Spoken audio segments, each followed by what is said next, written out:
मारा हरियाणा। नमस्कार, मैं हूं नामिका धीमान। मारा हरियाणा देख रहे सभी दर्शकों का स्वागत है। बुलेटिन का आगाज करेंगे, लेकिन सबसे पहले नजर डालते हैं फास्ट अंदाज में आज की बड़ी खबरों पर। 661 करोड़ के आईडीएफसी एयू बैंक घोटाला मामले में सीबीआई की बड़ी कार्रवाई। चंडीगढ़ सेक्टर 19 में आईएएस पंकज अग्रवाल के घर छापेमारी। आईएएस पंकज अग्रवाल की गिरफ्तारी की अटकलें तेज। आईडीएफसी बैंक घोटाले में बंद पूर्व लेखा अधिकारी को राहत। सुरेंद्र जैन को भांजी की शादी में शामिल होने की अनुमति। पंचकुला अदालत ने पुलिस सुरक्षा में जाने की इजाजत दी। आज झज्जर दौरे पर रहेंगे मुख्यमंत्री नायब सिंह सैनी। सुबह 11 बजे बागवानी विभाग के कार्यक्रम में लेंगे भाग। दोपहर 2 बजे विभानी पहुंचेंगे और नागरिक उड्डयन विभाग के कार्यक्रम में करेंगे शिरकत। पंचकुला के बरवाला इंडस्ट्रियल एरिया में एनकाउंटर। पुलिस की गोलीबारी में 2 बदमाश घायल। आरोपियों ने पुलिस पर फायरिंग कर भागने की कोशिश की। कुरुक्षेत्र में सीआईए 1 और बदमाशों के बीच में मुठभेड़। शाहबाद के रतनगढ़ के पास देर रात हुई कार्रवाई। दोनों बदमाश पैर में गोली लगने से हुए घायल। रादौर पुलिस हमला मामले में नया वीडियो आया सामने। छोटा बांस गांव की घटना की तस्वीर हुई साफ। वीडियो में आरोपी को छुड़ाने की कोशिश दिखी। फरीदाबाद में पुलिस जांच अधिकारी गिरफ्तार। एसीबी ने रिश्वत लेते पीएसआई जोगिंदर को किया गिरफ्तार। बीपीटीपी थाने में तैनात पीएसआई पर एसीबी की कार्रवाई। पलवल में हरियाणवी डांसर ने होमगार्ड एसआई पर लगाए गंभीर आरोप। शादी का झांसा देकर दुष्कर्म करने का आरोप। पलवल की रहने वाली है शिकायतकर्ता महिला। अश्लील फोटो वायरल करने की दी धमकी। पलवल में आहत युवती ने की सुसाइड और मुंडकटी थाना के गांव की 20 साल की युवती ने दी जान।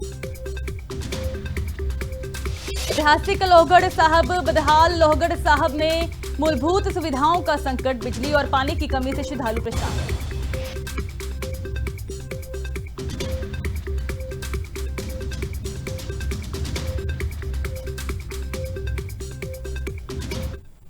तो शुरुआत करेंगे बड़ी खबर के साथ। आईडीएफसी बैंक घोटाले का जिक्र करेंगे, जिसमें एक और बड़ी कार्रवाई की गई है। 661 करोड़ आईडीएफसी एयू बैंक घोटाले का मामला, जिसमें बड़ी कार्रवाई की गई है सीबीआई की ओर से। बैंक घोटाले में सीबीआई की ओर से चंडीगढ़ सेक्टर 19 में आईएएस पंकज अग्रवाल के घर पर छापेमारी की गई। सीबीआई टीम देर रात से आवास पर मौजूद है। जांच की जा रही है बारीकी से। हर जांच पड़ताल कर रही है सीबीआई की टीम। घर में दस्तावेजों और डिजिटल रिकॉर्ड की जांच जारी है। घोटाले से जुड़े वित्तीय लेन देन की पड़ताल की जा रही है और कई महत्वपूर्ण फाइलों को खंगाला जा रहा है। जांच एजेंसी ने रिकॉर्ड अपने कब्जे में लिए। 661 करोड़ रुपए के घोटाले से जुड़ा यह मामला। आईडीएफसी और एयू स्मॉल फाइनेंस बैंक से जुड़ी जांच जारी है और इसी के साथ आईएएस पंकज अग्रवाल की गिरफ्तारी की अटकलें भी तेज हो चुकी हैं। तो लगातार सीबीआई की ओर से इस पूरे मामले में बारीकी से जांच लगातार जारी है। पिछले लंबे समय से इस मामले को लेकर कई लोगों से पूछताछ की गई। कई लोग रडार पर आए और इसी के साथ अब एक और कार्रवाई की गई है। सीबीआई की ओर से छापेमारी की जा रही है आईएएस पंकज अग्रवाल की घर पर। उनके घर पर छापेमारी की जा रही है। दस्तावेजों को खंगाला जा रहा है बारीकी से। हर एक जांच पड़ताल सीबीआई की टीम करती हुई नजर आ रही है। तो अटकलें लगाई जा रही हैं कि जल्द ही कभी भी आईएएस पंकज की गिरफ्तारी हो सकती है। सीबीआई टीम देर रात उनके घर पर पहुंची। घर में दस्तावेजों और डिजिटल रिकॉर्ड की जांच की गई और इसी के साथ ही बारीकी से जांच की जा रही है। 661 करोड़ के आईडीएफसी एयू बैंक घोटाले में एक और बड़ी कार्रवाई सीबीआई की ओर से की गई। लगातार बारीकी से जांच की जा रही है। कई लोगों से पूछताछ की गई है। आईडीएफसी बैंक घोटाले को लेकर प्रशासन और सीबीआई की टीम सख्त नजर आ रही है। लगातार कई लोगों को रडार पे लिया गया और पूछताछ की गई। एक और बड़ी कार्रवाई 661 करोड़ रुपए के घोटाले से जुड़ा यह मामला, जिसमें सीबीआई की रडार पर आईएएस पंकज हैं। अब उनके घर पर छापेमारी की जा रही है। पंकज अग्रवाल के घर पर दस्तावेजों को खंगाला जा रहा है और पूछताछ भी की जाएगी इस पूरे मामले को लेकर।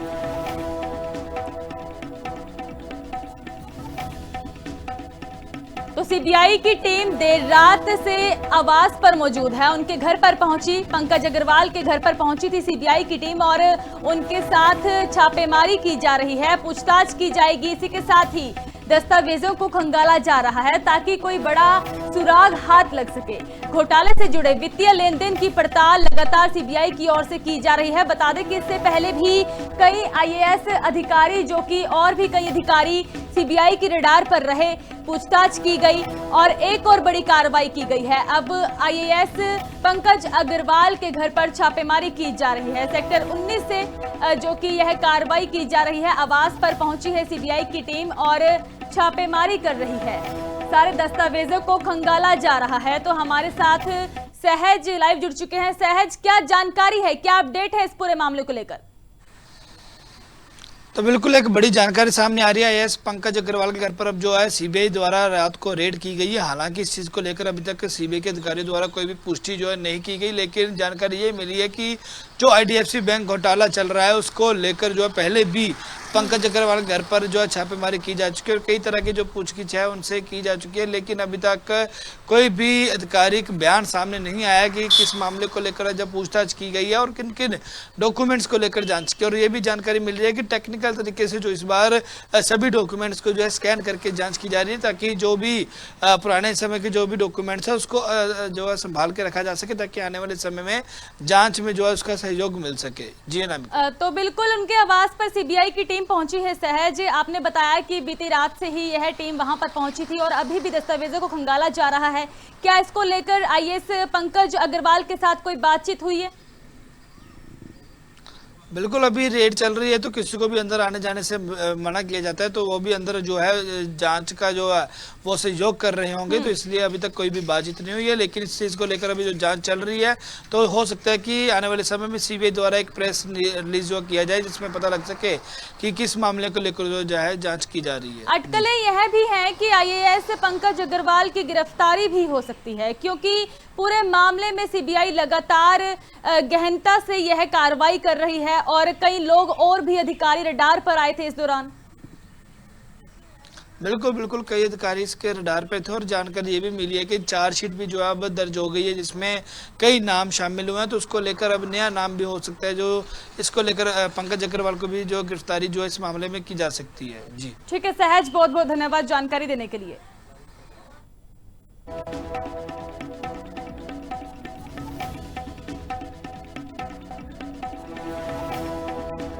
तो आईडीएफसी बैंक घोटाले का मामला, जिस मामले में आईएएस पंकज अग्रवाल अब रडार पर हैं, उनके आवास पर सीबीआई की टीम पहुंची है, जांच की जा रही है। बीती रात से ही दस्तावेजों को खंगाला जा रहा है और घर में दस्तावेजों और डिजिटल रिकॉर्ड की जांच जारी है।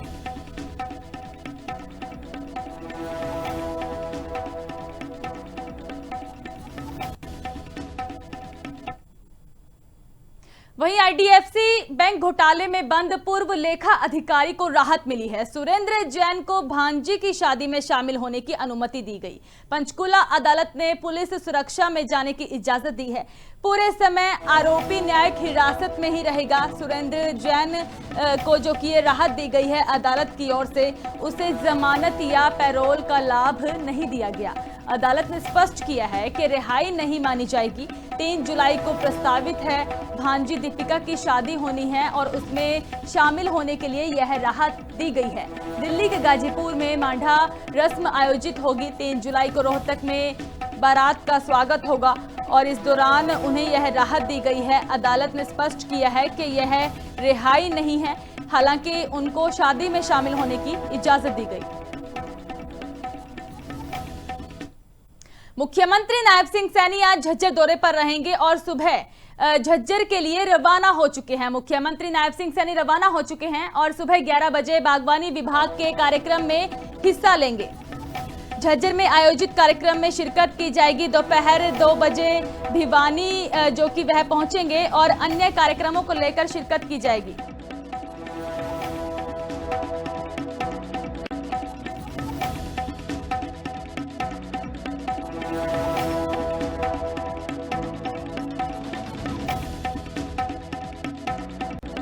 के कार्यक्रम में मुख्यमंत्री नायब सिंह सैनी की ओर से शिरकत की जाएगी। कार्यकर्ताओं की ओर से सीएम सैनी का स्वागत किया जाएगा और इस दौरान सीएम सैनी संबोधित भी कर सकते हैं कार्यकर्ताओं को। नागरिक उड्डयन विभाग के कार्यक्रम में शिरकत करेंगे। शाम 4 बजे सिवानी मंडी पहुंचेंगे। खादी और ग्रामोद्योग आयोग के कार्यक्रम में हिस्सा लिया जाएगा।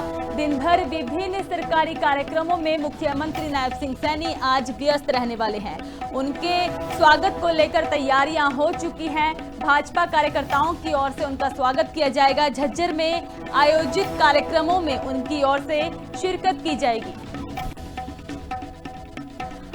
मुख्यमंत्री नायब सिंह सैनी के दौरे को लेकर सुमित हमारे साथ फोन लाइन पर जुड़ चुके हैं। सुमित, क्या कुछ जानकारी है सीएम दौरे को लेकर? झज्जर जिले के गांव मुनीपुर में आज हरियाणा के मुख्यमंत्री नायब सिंह सैनी पहुंच रहे हैं। पुष्प एवं बीज उत्पादन केंद्र का उद्घाटन आज मुख्यमंत्री नायब सिंह सैनी द्वारा किया जाएगा।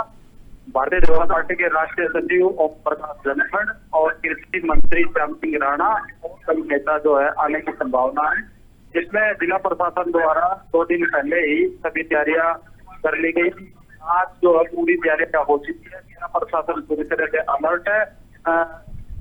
600 के करीब जो है पुलिस जवान जो सुरक्षा में लगाए गए और एक डीसीपी और 7 एसीपी की ड्यूटियां जो है सुरक्षा में लगाए गए और गांव के नजदीक ही हेलीपैड बनाया गया है। कुछ ही देर में जो है हरियाणा के मुख्यमंत्री जो नायब सिंह सैनी कार्यक्रम में जो पहुंचने वाले हैं और जो पुष्प एवं बीज उत्पादन का जो है उद्घाटन मुख्यमंत्री द्वारा किया जाएगा। ठीक है सुमित, बहुत बहुत धन्यवाद जानकारी देने के लिए।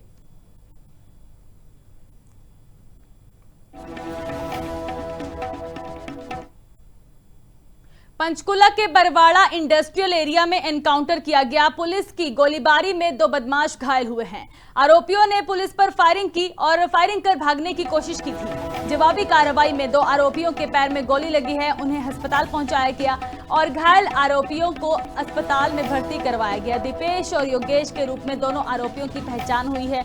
दोनों हरियाणा के रहने वाले हैं। आरोपियों के कब्जे से एक पिस्टल भी बरामद किया गया।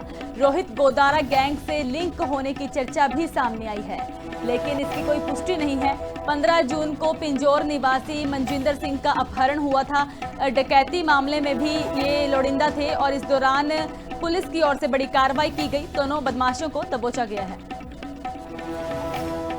पंचकुला में तड़कसार आज क्राइम ब्रांच और बदमाशों में मुठभेड़ हुई। आपको बता दें कि 2 दिन पहले पिंजौर में बड़ी वारदात को अंजाम दिया गया था, जिसके आधार पर पुलिस ने एक लूटपाट और जो है किडनैपिंग का मामला दर्ज किया था, जिसमें 4 दोषियों को पुलिस ने ट्रेस किया था और उसके बाद 2 दोषियों को बीते दिन पुलिस ने गिरफ्तार कर लिया था। जिसके बाद पुलिस द्वारा 2 दोषी जो कि दिपेश और योगेश थे उनको पकड़ने की जो है छापेमारी चल रही थी, लेकिन पुलिस को देर रात इन्फॉर्मेशन मिलती है कि वह पंचकुला के इंडस्ट्री एरिया में घूम रहे हैं, जिसको लेकर पुलिस मामले की जांच करती है और उनको पकड़ने के लिए नाकाबंदी लगाना शुरू कर देती है। देर रात पुलिस की जांच के बाद सुबह 5 से 8-5 बजे के करीब जो दोषी है वो भागने की कोशिश करते हैं।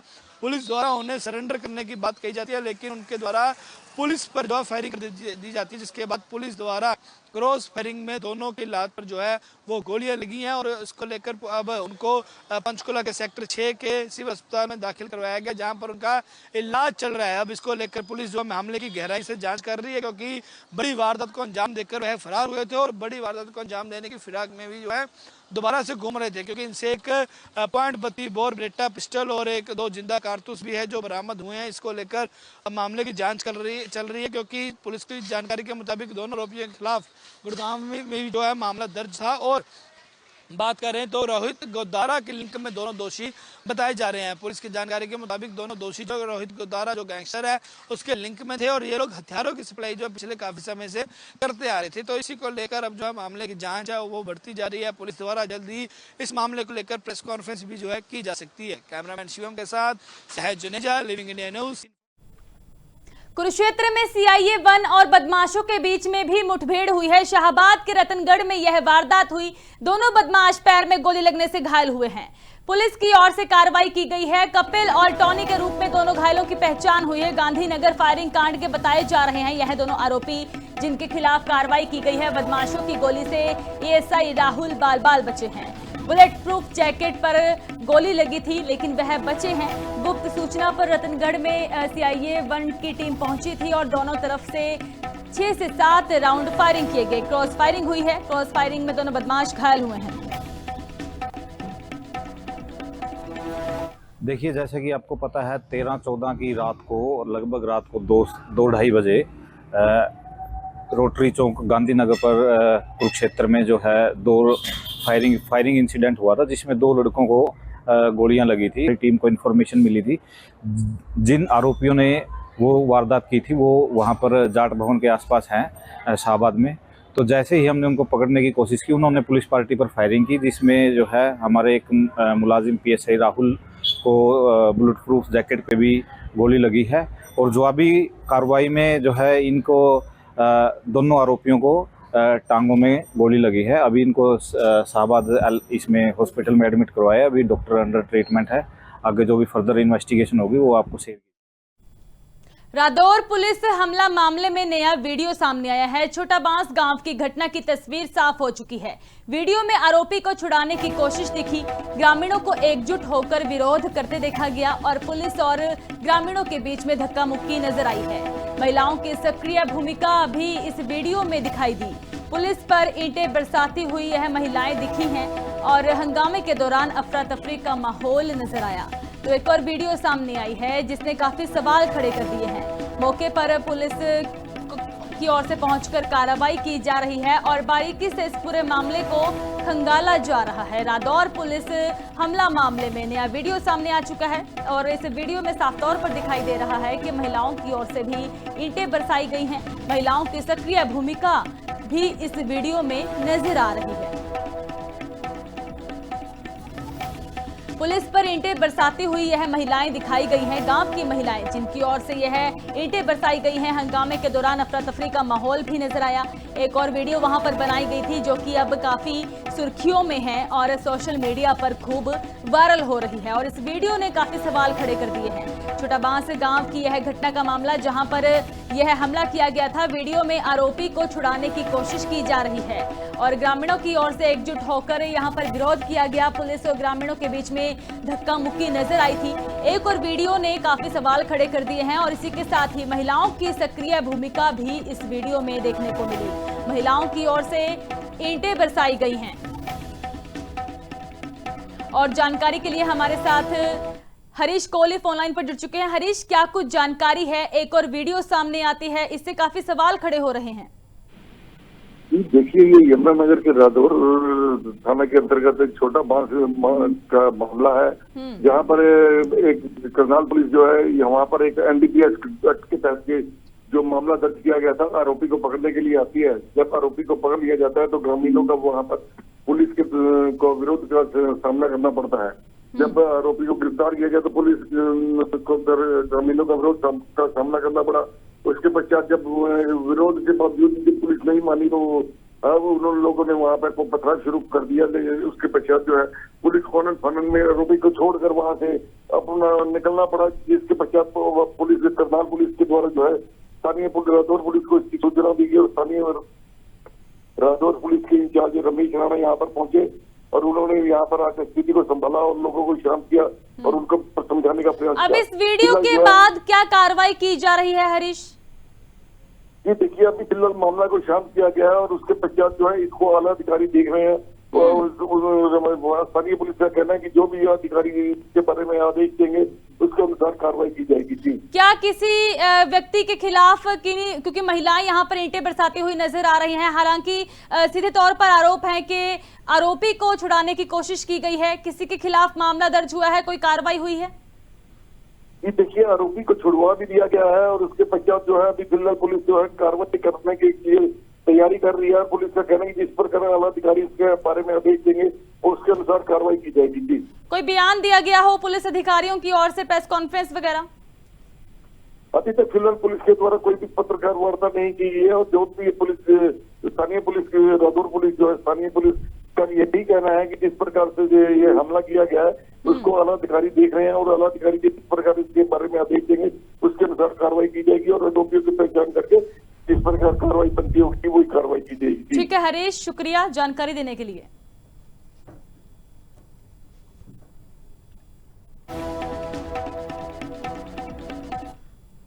फरीदाबाद में पुलिस जांच अधिकारी गिरफ्तार किए गए हैं। एसीबी ने रिश्वत लेते हुए पीएसआई जोगेंद्र को गिरफ्तार किया है। बड़ी कार्रवाई की गई है। बीपीटीपी थाने में तैनात पीएसआई पर एसीबी की बड़ी कार्रवाई सामने आई है।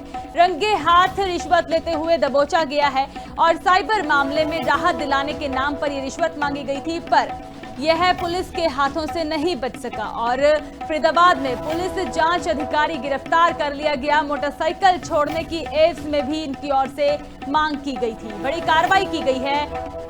बीपीटीपी थाने में तैनात पीएसआई पर एसीबी की ओर से बड़ी कार्रवाई की गई है और इसी के साथ ही चेतावनी भी दी गई है और लोगों को और अधिकारियों को जो कि रिश्वत लेकर लोगों का काम करवाते हैं, रंगे हाथ रिश्वत लेते हुए गिरफ्तार किया गया है।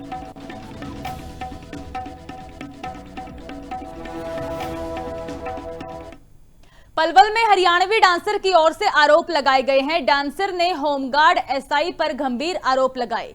शादी का झांसा देकर दुष्कर्म करने के आरोप लगाए गए हैं। कई साल तक शोषण करने का आरोप लगाया गया। पलवल की रहने वाली शिकायतकर्ता महिला की ओर से यह आरोप लगाए गए हैं। डांसर ने होमगार्ड एसआई पर आरोप लगाए हैं कि शादी का झांसा दिया गया, लेकिन दुष्कर्म भी किया जा रहा था। लिखित शिकायत सौंपी गई है। होमगार्ड एसआई मनोज कुमार पर आरोप लगाए गए हैं। शादी की बात करने पर मारपीट का भी आरोप लगाया। मामले की जांच डीएसपी मनोज कुमार को सौंपी गई है। अधिकारियों ने निष्पक्ष जांच का भरोसा दिया है।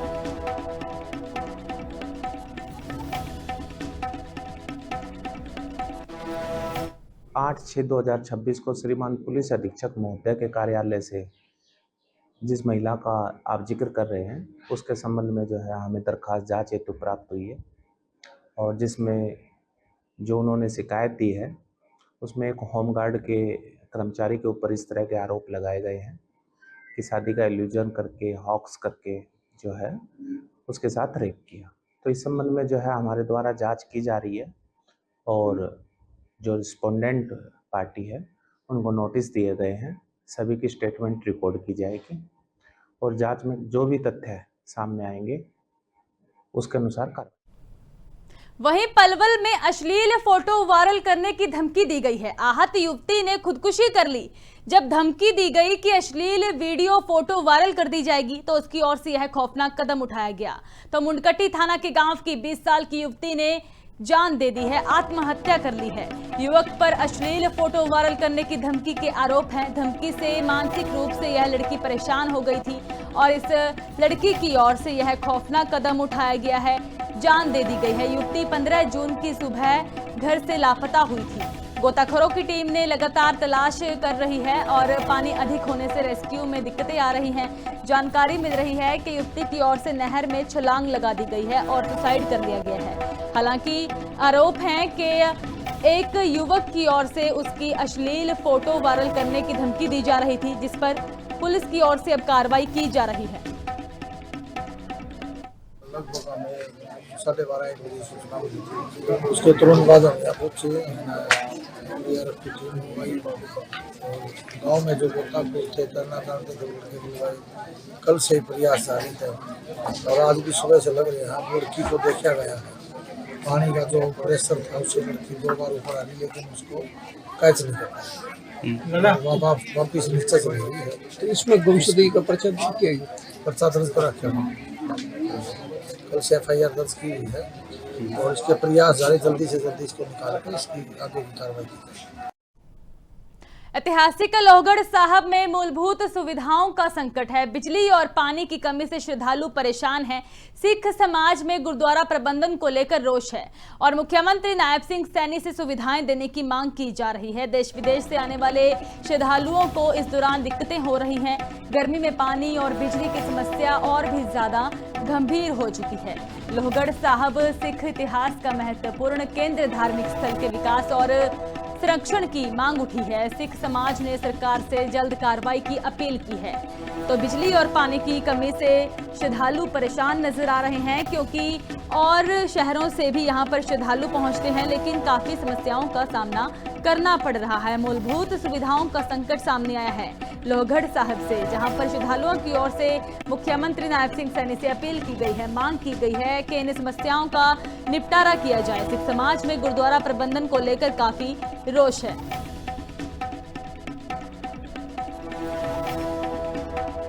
आज हम किला लोहगढ़ साहब में खड़े हैं, जो सिखों की पहली राजधानी है। आप देख रहे हैं बंदा सिंह बहादुर जी की किला है। सबसे बड़ी समस्या यहाँ पर इस गुरुद्वारा साहब में लाइट ही नहीं है, पानी की व्यवस्था नहीं है। यह वीडियो हमारे मुख्यमंत्री नायब सिंह सैनी जी, बिजली मंत्री अनिल विज तक ये वीडियो जरूर पहुंचाए। सारे जितने भी हमारे सिख भाई हैं या अलग कास्ट के हैं, बड़ी समस्या है पानी की समस्या। सबसे बड़ी समस्या है लाइट की। इस गुरुद्वारा साहब में आज तक लाइट ही नहीं है।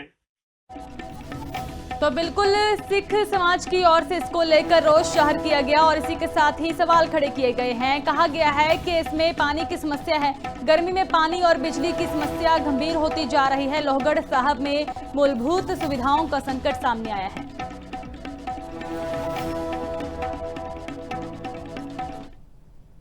अंबाला में सरकारी सिस्टम की बदहाली सामने आई है। जिम्नास्टिक हॉल में सुविधाओं की कमी पर सवाल उठे हैं।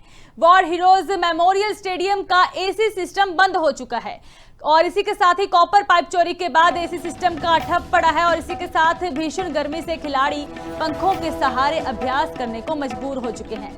खिलाड़ियों की फिटनेस और प्रदर्शन पर असर पड़ता हुआ नजर आ रहा है। जिला खेल अधिकारी ने जल्द टेंडर प्रक्रिया शुरू करने की बात कही है। वहीं फिलहाल पंखों से ही राहत दी जा रही है, यह कहा गया है खेल अधिकारी की ओर से। ऑल वेदर स्विमिंग पूल का टेंडर भी इस दौरान लंबित पड़ा है। खिलाड़ियों को काफी मुश्किलें आ रही हैं, गर्मी का मौसम है और ऐसे में बिना एसी के पंखों में ही खिलाड़ियों को यहां पर अभ्यास करने के लिए मजबूर होना पड़ रहा है। खिलाड़ियों के लिए तो खुला है, खिलाड़ी इसमें ट्रेनिंग कर रहे हैं। जो हमारे नर्सरी के प्लेयर्स हैं या जिनको स्विमिंग आती है, जो मेरे पास ट्रेनिंग करते हैं, उन खिलाड़ियों की ट्रेनिंग हम करवा रहे हैं। रही बात आमजन की, जिन्होंने स्विमिंग सीखनी है, जो नए सीखना चाहते हैं, उनके लिए स्टाफ की ज़रूरत होती है, जिसके लिए स्टाफ के लिए हम टेंडर लगाते हैं और वो टेंडर की प्रक्रिया अभी चल रही है। जैसे ही फाइनल हो जाएगा, किसी भी कंपनी को टेंडर अलॉट हो जाएगा, हमारे पास स्टाफ आ जाएगा, तो हम पब्लिक के लिए भी इसको खोल देंगे। हॉल लगभग 7 करोड़ की लागत से बना था, इसका रेनोवेशन का काम था और अब जैसे ही आगे इसकी मेंटेनेंस के लिए भी जो प्रावधान रहेगा वो हम समय समय रहते कराते रहते। आप जुड़े रहे लिविंग इंडिया न्यूज के साथ, मुझे दीजिए इजाजत, धन्यवाद।